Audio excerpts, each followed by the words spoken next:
할렐루야. 하나님의 말씀은 고린도전서 15장 12절에서 19절까지 말씀 보도록 하겠습니다. 고린도전서 15장 12절에서 19절까지의 말씀 보도록 하겠습니다.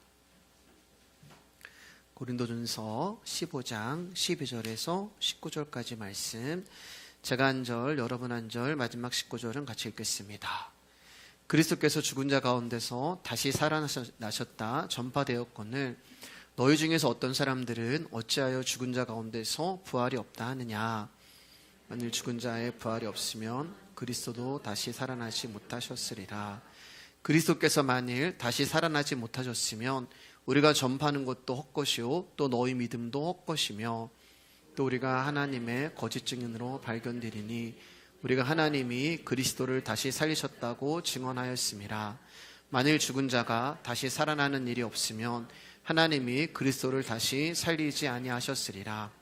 만일 죽은 자가 다시 살아나는 일이 없으면 그리스도도 다시 살아나신 일이 없었을 터이요. 그리스도께서 다시 살아나신 일이 없으면 너희의 믿음도 헛되고 너희가 여전히 죄 가운데 있을 것이요 또한 그리스도 안에서 잠자는 자도 망하였으리니 만일 그리스도 안에서 우리가 바라는 것이 다만 이 세상의 삶뿐이면 모든 사람 가운데 우리가 더욱 불쌍한 자이리라. 아멘. 오늘 말씀의 제목은 부활이 없으면 이라는 제목으로 말씀 나누기를 원합니다. 옆 사람과 인사하겠습니다. 귀하십니다. 고린도전서 15장 두 번째 시간입니다. 고린도전서 15장은 총 58절까지 되어 있는데 고린도전서 가운데 가장 많은 구절을 기록하고 있는 장이에요. 그리고 그 내용은 그리스도의 부활, 죽은 사람의 부활, 몸의 부활 등 전부 부활에 관한 내용으로 처음부터 끝까지 가득 차 있습니다. 바울이 이렇게 많은 지면을 할애하면서까지 부활에 관한 말을 하고 있다는 것은 부활이 복음의 핵심이기 때문에 그렇습니다.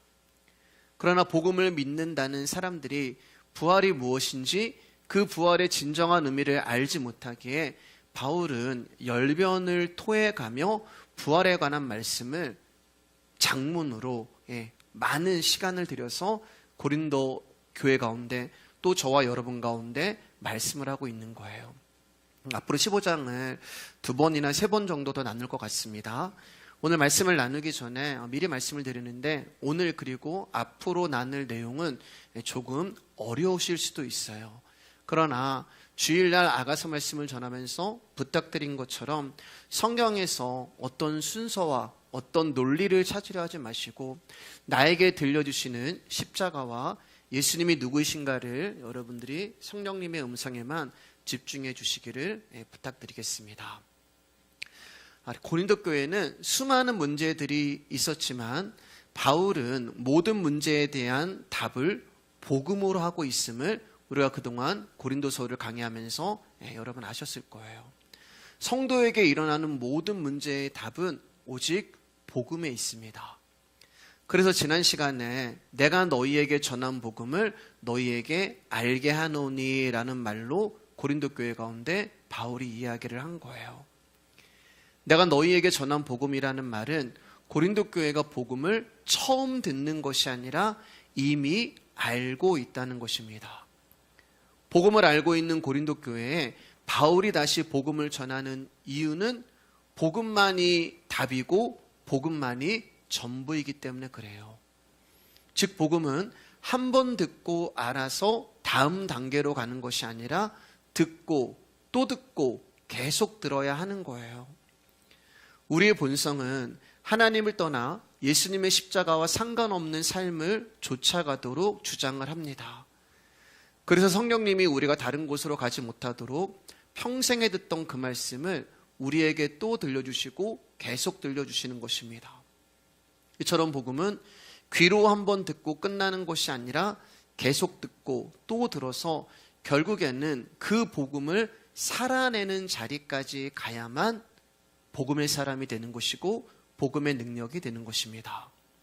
그래서 바울은 많은 문제로 충만한 고린도 교회에 다시 복음을 전하고 또 복음을 이야기하고 반복해서 복음을 들려줌으로 고린도 교회를 예수님의 십자가로 이끌고 있는 거예요.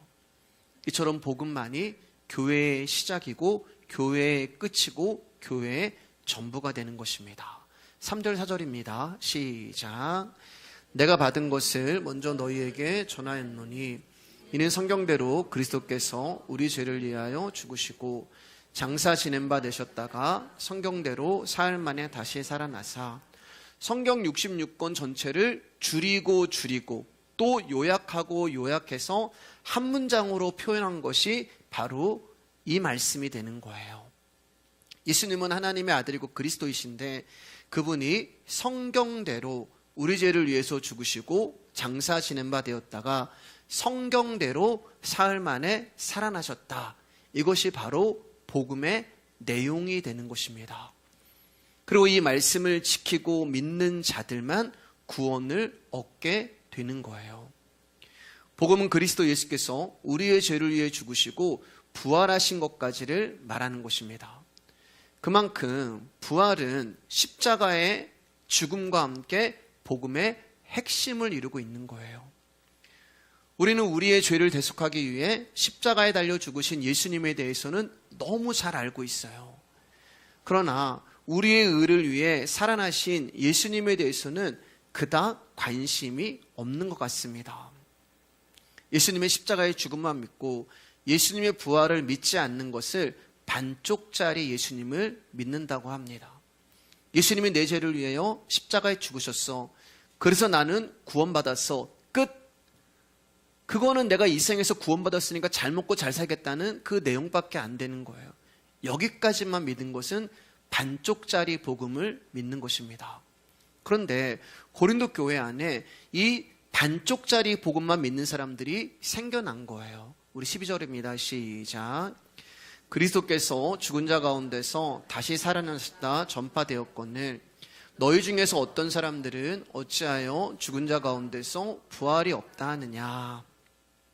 고린도 교회 안에 예수님의 부활을 믿지 않는 자들이 있음을 알게 된 바울은 예수님의 부활이 진짜 일어난 일임을 설명하면서 부활하신 주님을 베드로가 만났고 12제자에게 보이셨고 500여 명의 제자들에게 보이셨고 그 후에 야고보에게 보이셨고 그리고 맨 나중엔 만삭되지 못하여, 이게 무슨 말이라고 했어요? 칠삭동이 팔삭동이, 즉 완전하지 못한 가장 작은 자, 죄인 중에 괴수인 나에게도 은혜로 보이셨다고 지난 시간에 말씀을 드렸습니다.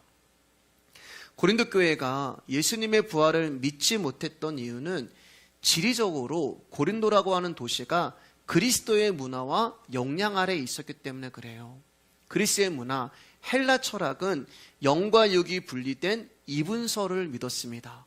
즉 이분설이란 육체는 악하고 영은 선하기 때문에 우리가 살아가면서 육체로는 죄를 짓지만 구원받는 것은 영이기 때문에 우리의 영은 구원을 받는다.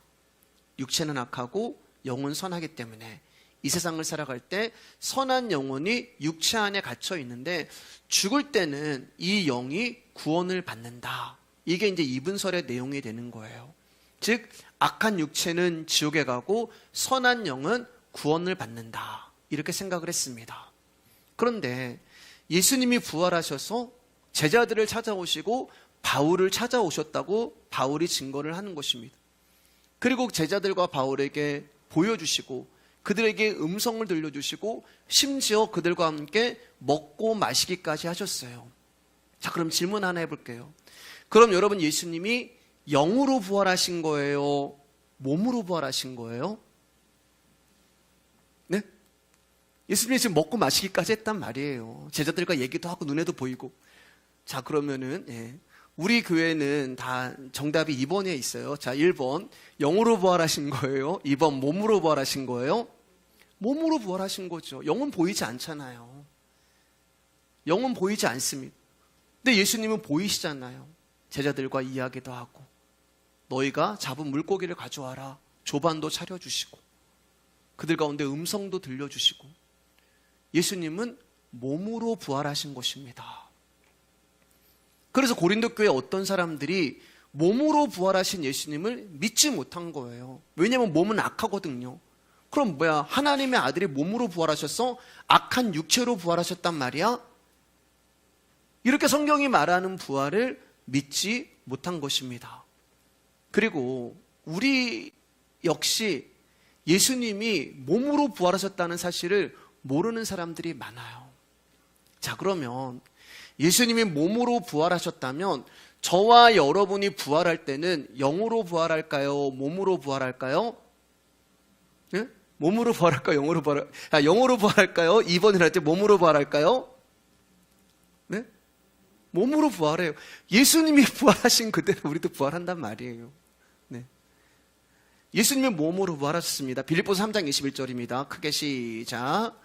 그는 만물을 자기에게 복종하게 하실 수 있는 자의 역사로 우리의 낮은 몸을 자기의 영광의 몸의 형체와 같이 변하게 하시리라.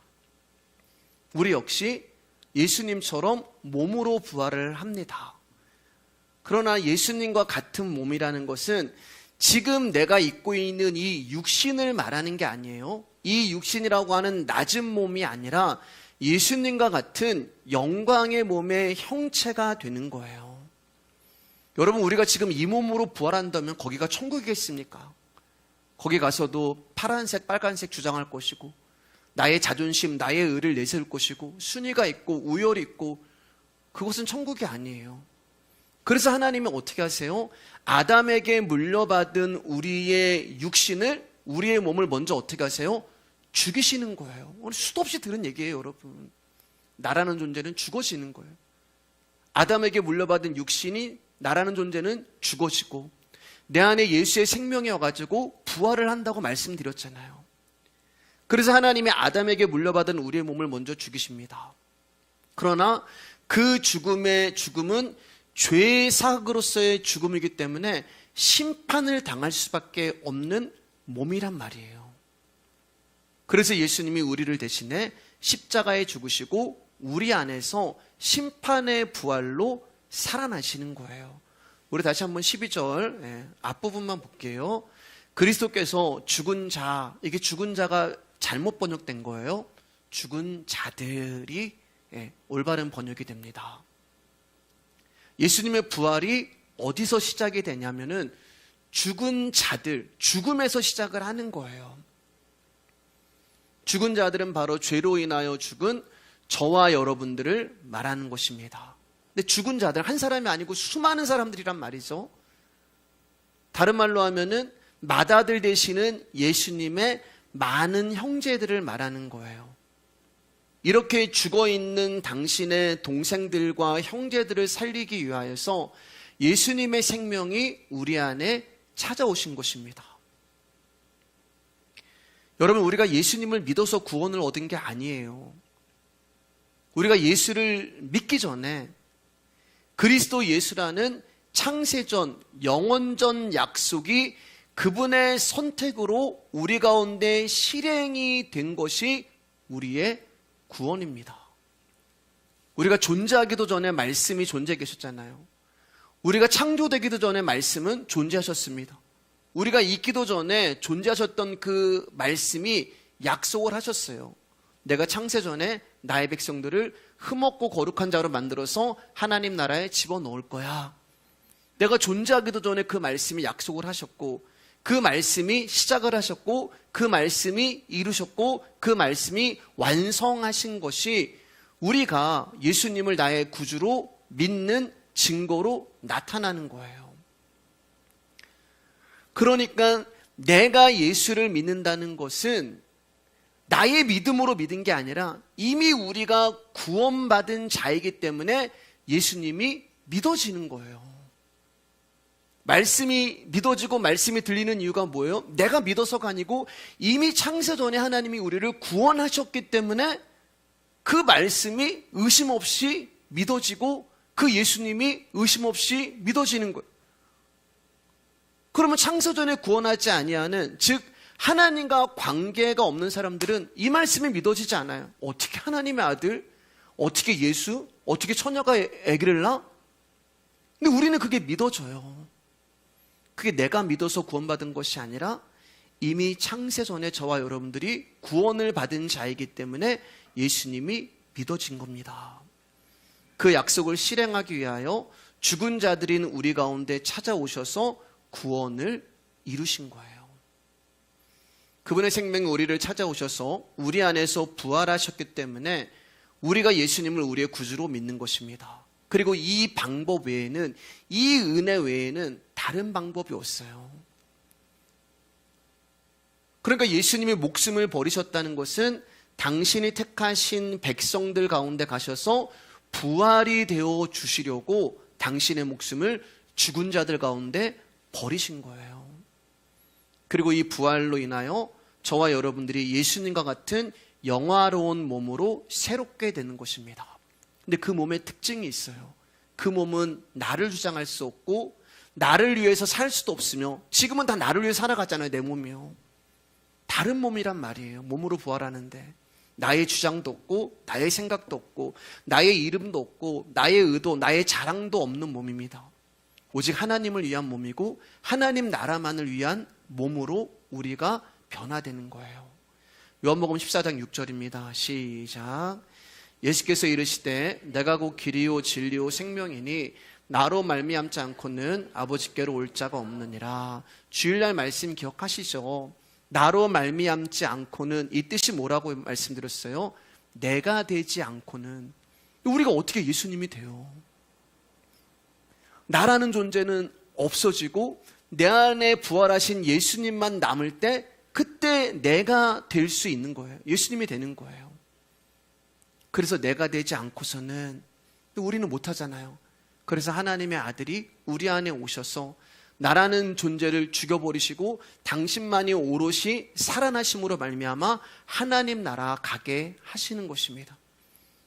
그래서 예수님이 우리를 당신으로 만들어 버리시기 위해 죽은 우리 안으로 들어오셔서 부활하심으로 우리가 예수님과 연합이 되어 그분과 한 몸이 되고 일치가 되고 하나가 된 거예요. 그 몸의 정체가 뭐냐? 에베소서 1장 22절 23절입니다. 시작. 또 만물을 그의 발 아래에 복종하게 하시고 그를 만물 위에 교회의 머리로 삼으셨느니라. 교회는 그의 몸이니 만물 안에서 만물을 충만하게 하시는 이의 충만함이니라. 이 몸의 정체가 바로 교회, 건물이 아니라 구원받은 당신의 백성들, 저와 여러분들을 말하는 거예요. 그리스도가 교회의 머리잖아요. 머리만 부활하는 거 없어요. 이미 머리와 몸은 하나이기 때문에 예수님이 부활하심으로 말미암아 몸인 우리 역시 그분을 따라 부활합니다. 왜냐하면 한 몸 일치 연합이 되었기 때문에 그래요. 요한복음 20장 17절입니다. 시작. 예수께서 이르시되 나를 붙들지 말라. 내가 아직 아버지께로 올라가지 아니하였노라. 너는 내 형제들에게 가서 이르되 내가 내 아버지 곧 너희 아버지 내 하나님 곧 너희 하나님께로 올라간다라 하시니. 예수님이 부활하신 후에 사람들에게 말씀하시기를 나를 만지지 마, 이렇게 말씀하세요. 왜 만지지 말라고 말씀하셨을까? 이제 하나님 앞으로 올라갑니다. 예수님 하나님 나라 가기 전에. 사람의 육신은 흙으로 만들어져서 흙으로 가는 거예요. 근데 이 흙으로 만든 육신 안에는 뭐가 있냐? 탐심이 있어요. 그 탐심이 뭘 했어요? 선악과를 따먹었습니다. 그래서 탐심은 곧 우상숭배다. 우상숭배라고 하는 말은 자기를 위해서 살고자 하는 죄를 말하는 거예요. 그 죄의 몸으로 거룩하신 예수님을 만질 수가 없는 거예요. 다시 말해서 예수님이 나를 만지지 말라고 하신 말씀은 오직 예수님과 같이 신령한 몸이 되어야만 하나님 나라에 갈 수 있다는 것을 알려주시기 위하여 나를 붙들지 말아라, 나를 만지지 말아라 말씀하는 것입니다. 여러분, 하나님은 영이시잖아요. 하나님은 몸이 필요 없으신 분이에요. 그런데 몸을 가지실 필요가 없으신 하나님께서 저와 여러분을 위하여 하늘에 속한 형체의 몸을 가지시기로 한 거예요. 여러분, 이거 엄청난 사랑인 거예요. 영이 몸을 가져 영이 몸을 갖는 순간 모든 것에 제약이 따르는 거예요. 근데 우리를 사랑하셔서 독수리가 병아리가 되셨고 창조주 하나님이 바퀴벌레가 되신 거예요. 그 몸이 어떤 몸인지를 가르쳐 주시려고 일부러 부활의 몸으로 많은 사람들에게 나타나셨고 40일간 제자들에게 보이셨고, 그리고 말씀하시기를 내가 부활의 첫 열매인데 너희도 나와 같이 이런 몸으로 하나님 나라에서 영원을 살게 될 거야 라고 하시면서 몸으로 구원을 받는 것이 무엇인가를 알려주셨어요. 그 몸은 시공간을 뛰어넘습니다. 제약을 받지 않죠. 시간의 제약도 없고 공간을 뚫고 들어오시는 몸이에요. 그리고 예수 그리스도가 사망 안에서 사망의 멸망을 받았기 때문에 더 이상 죄가 틈을 타거나 죄가 침범에 들어올 수 없는 몸이에요. 이것이 예수님이 부활하신 부활의 몸입니다. 그리고 저와 여러분 역시 예수님과 같은 몸으로 그분과 함께 영원을 살게 될 거예요. 예수님이 세상에 오심과 십자가의 죽으심과 부활하신 이 모든 것은 하나님의 약속이 약속대로 그대로 이루어지고 있다는 증거가 되는 것입니다. 그리고 증거로서 그분이 인간의 몸을 입고 이 세상을 다녀가신 거예요. 이처럼 부활은 하나님의 선택이신 예수 그리스도와의 관계 안에, 그 은혜와 용서와 사랑의 관계 안에 있는 자들에게만 부활은 허락이 된 거예요. 아무에게나 이 부활이 주어지는 게 아니에요. 예수 부활했으니 나도 부활해야지 다짐하고 결단한다고 해서 이 부활이 주어지는 게 아니에요. 여러분, 부활은 우리의 선택도 아니고 우리의 능력도 아닙니다. 모태신앙이라고 해서 부활하는 게 아니에요. 부활은 창세전 죽임당한 어린 양과 함께 죽은 자들에게만 해당이 되는 것입니다. 그러니까 이 십자가의 복음을 모르는 사람은 그분의 생명이 들어갈 수가 없는 거예요. 나누어질 수가 없는 거예요. 한마디로 하나님의 약속과 하나님의 일하심에 우리가 할 수 있는 것은 아무것도 없는 것입니다. 우리 안에는 선악과를 따먹고 하나님처럼 되고 싶은 탐심이 여전히 장착되어 있어요. 그래서 설교자는 설교할 때마다 그거 아닙니다. 우리는 아무것도 아닙니다. 우리는 할 수 없는 존재입니다. 그 이야기를 해줘야 하는 거예요. 여러분에게만 하는 게 아니죠. 저한테 먼저 듣고 여러분에게 하는 거예요. 동일하게. 근데 이 탐심을 가진 육을 입은 우리는 이 말을 듣기 싫어합니다. 굉장히 싫어해요. 여러분, 교회 다니고 예수 믿어주는 종교 행위는 솔직히 누구나 다 할 수 있는 거예요. 맘만 먹으면요.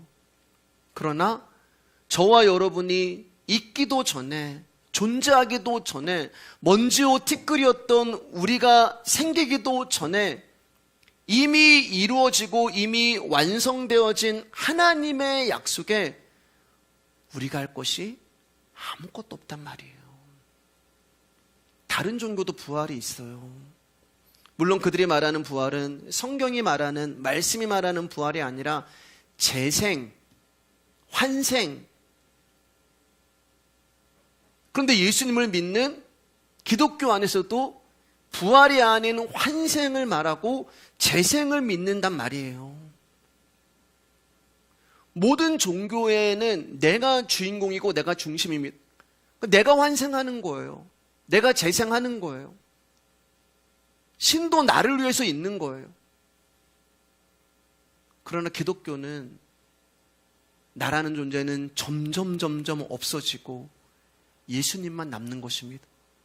부활도 예수님이 해주시는 거고, 하나님 나라도 예수님이 가시는 것이고, 구원도 하나님이 이루어주시는 것이지 우리가 할 수 있는 것이 아무것도 없단 말이에요. 그래서 로마서 6장 5절에는 분명하게 이렇게 말씀하십니다. 우리 크게 한번 읽을게요. 시작. 만일 우리가 그의 죽으심과 같은 모양으로 연합한 자가 되었으면 또한 그의 부활과 같은 모양으로 연합한 자도 되리라. 우리의 죽으심도 아니고 우리의 부활도 아니고 예수님의 죽으심, 그런데 우리가 그분과 연합함으로 말미암아 그 죽음에 동참이 되는 것이고, 그의 부활, 예수님의 부활인데 우리가 예수님과 함께 연합됨으로 말미암아 그분의 부활에 동참을 하게 되는 거예요. 우리의 죽음과 우리의 부활이 아닙니다. 하나님의 약속이신 그분의 죽음에 연합되고 그분의 부활에 연합이 되는 거예요. 주인공이 우리가 아니고 주체가 내가 아니에요. 예수 그리스도의 언약이 죽음의 중심이지 나의 죽음과 나의 재생과 나의 환생이 아니에요. 그 부활에 참여하는 것도, 그 죽음에 참여하는 것도 하나님이 선택이고 하나님의 능력이지 우리의 어떠함이 아니란 말입니다. 그리고 이 약속은 창세전에 이루어졌다고 말씀드렸어요. 갈라디아서 2장 20절입니다. 시작. 내가 그리스도와 함께 십자가에 못 박혔나니 그런즉 이제는 내가 사는 것이 아니요 오직 내 안에 그리스도께서 사시는 것이라. 여러분, 제가 수없이 많이 나눴지 않습니까? 사도 바울은 예수 그리스도의 십자가를 본 적이 없어요.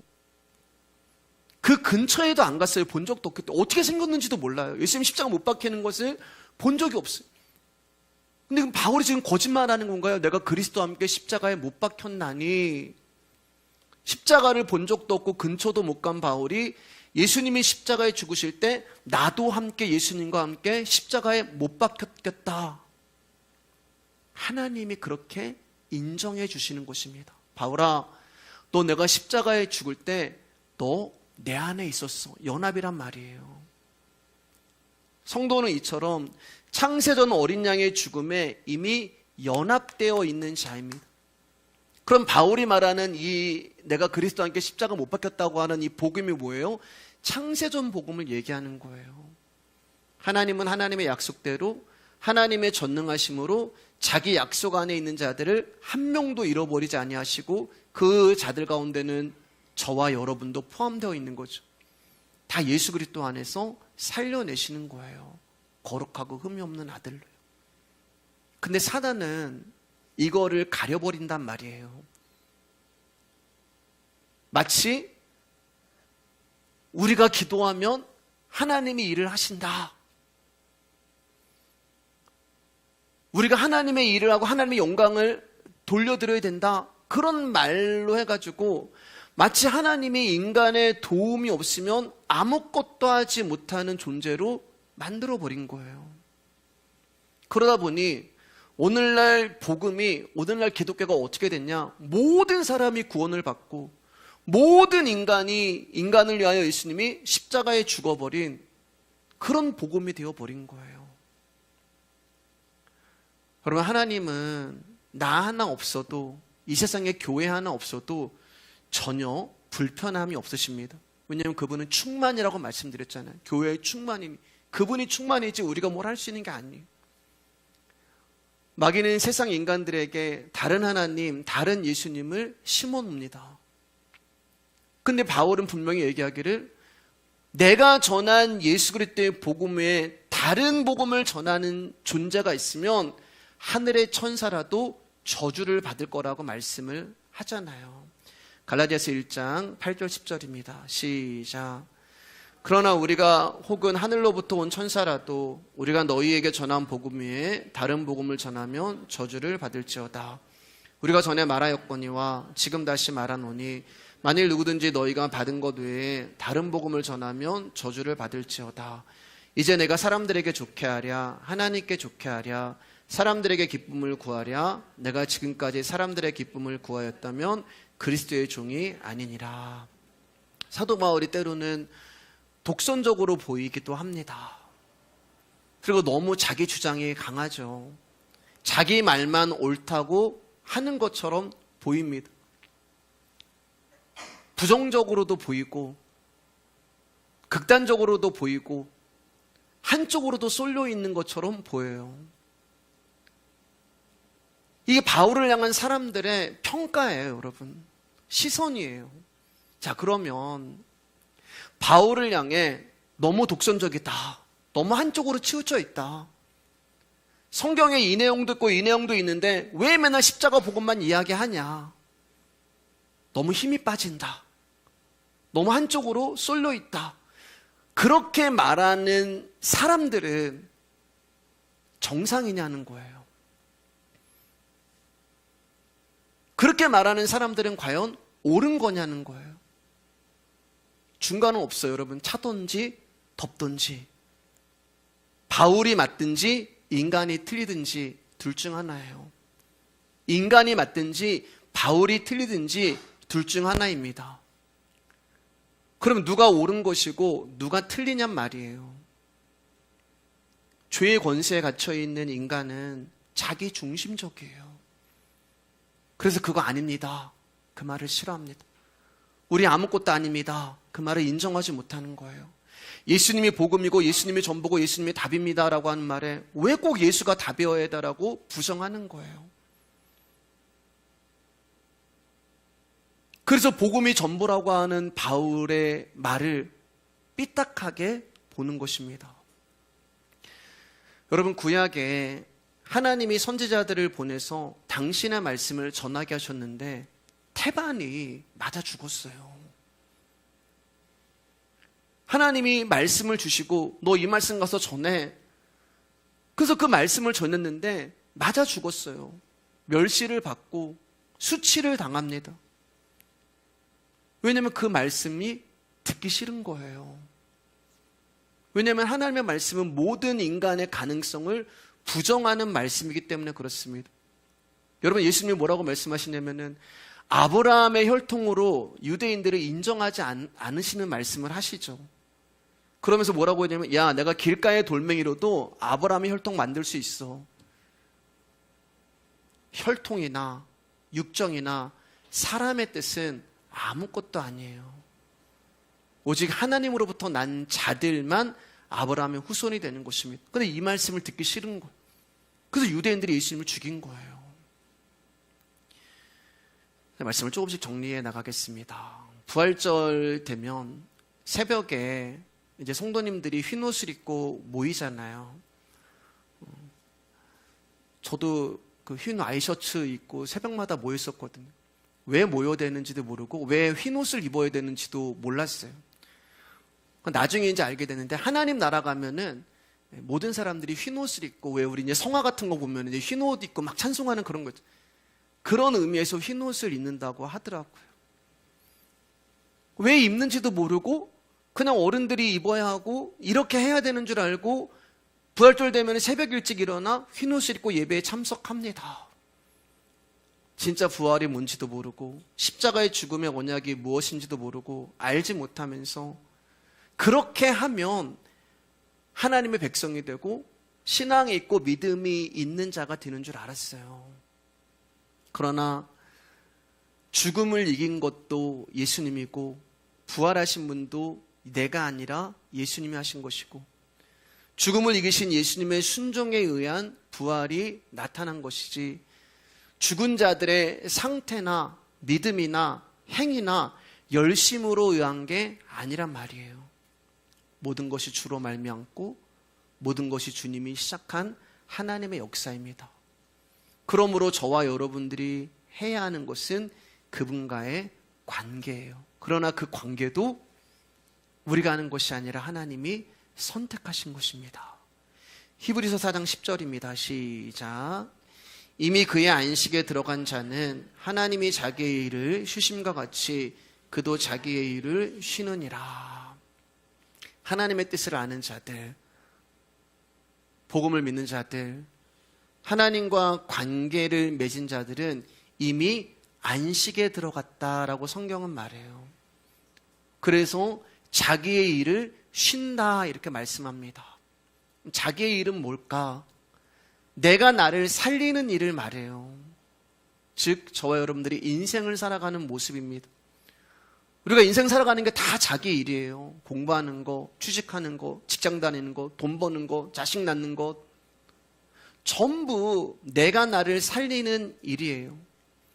그런데 하나님의 뜻과 비밀한 경륜, 하나님과의 관계를 맺은 자들은 이제 자기 일을 쉰다라고 말씀하고 계십니다.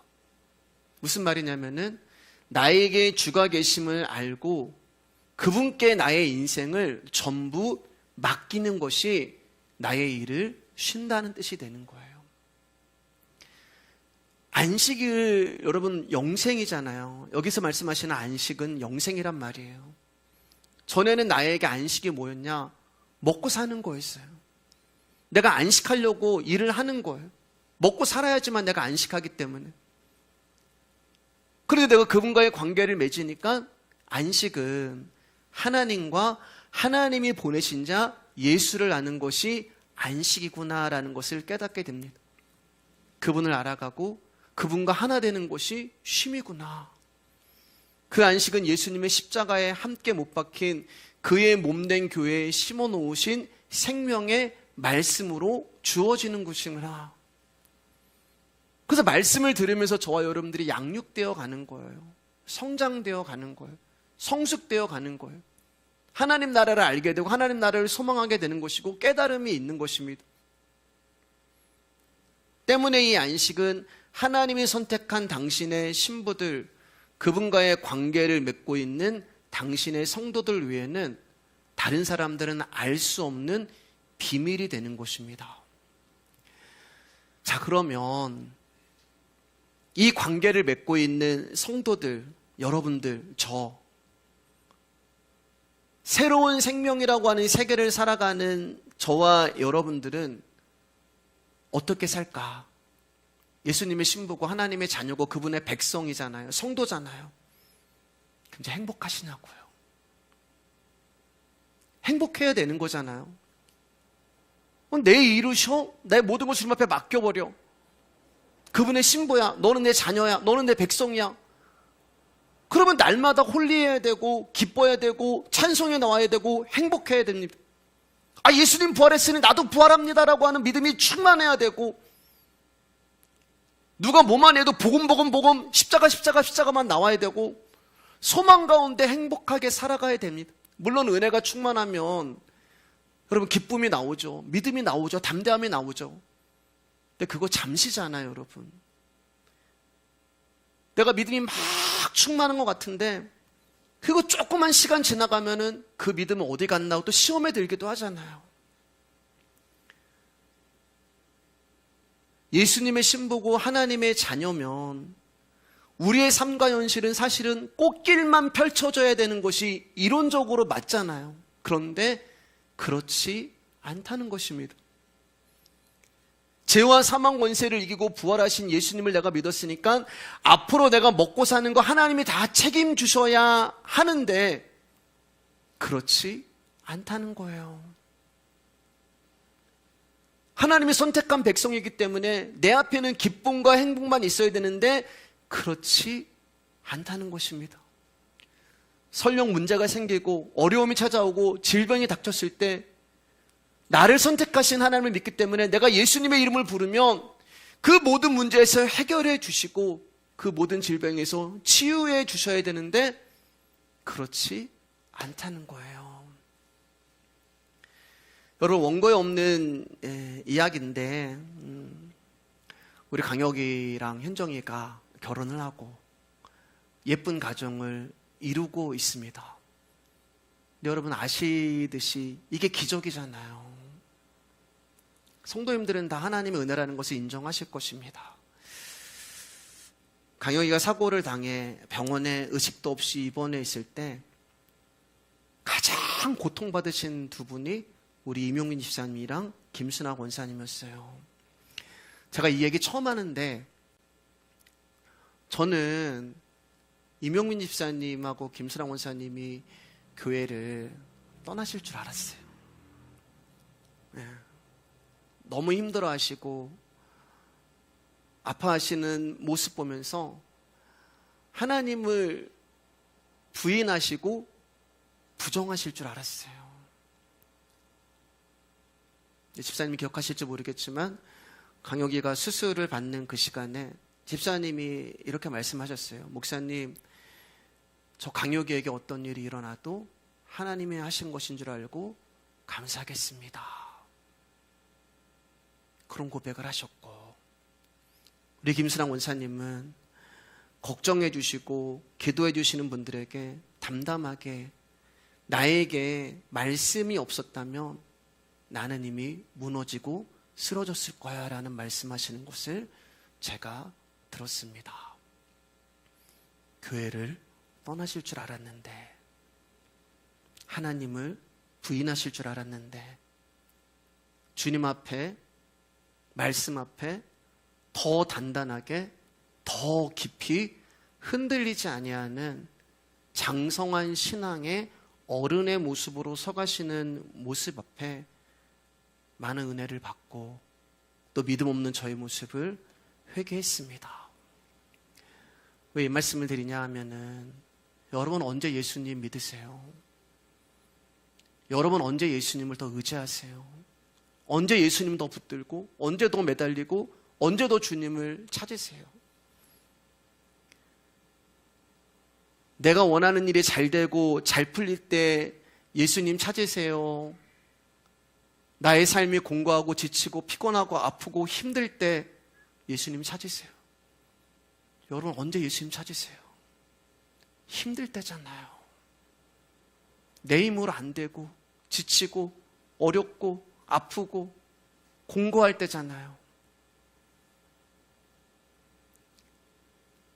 날이 저물어 갈 때, 빈들에서 걸을 때, 그때가 하나님의 때.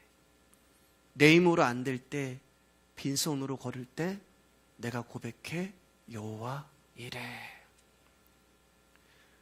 여러분, 왜 부활이 약속된 성도에게 삶의 고난이 있고 고통이 있냐?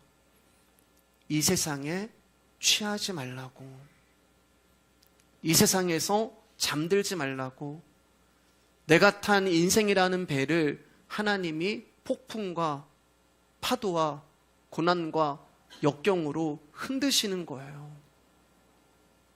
우리가 신앙생활 하면서 고난이 없고 고통이 없이 교회를 다닌다면 그런 자들은 성경은 그저 예수 사용 설명서밖에 안 되는 거예요.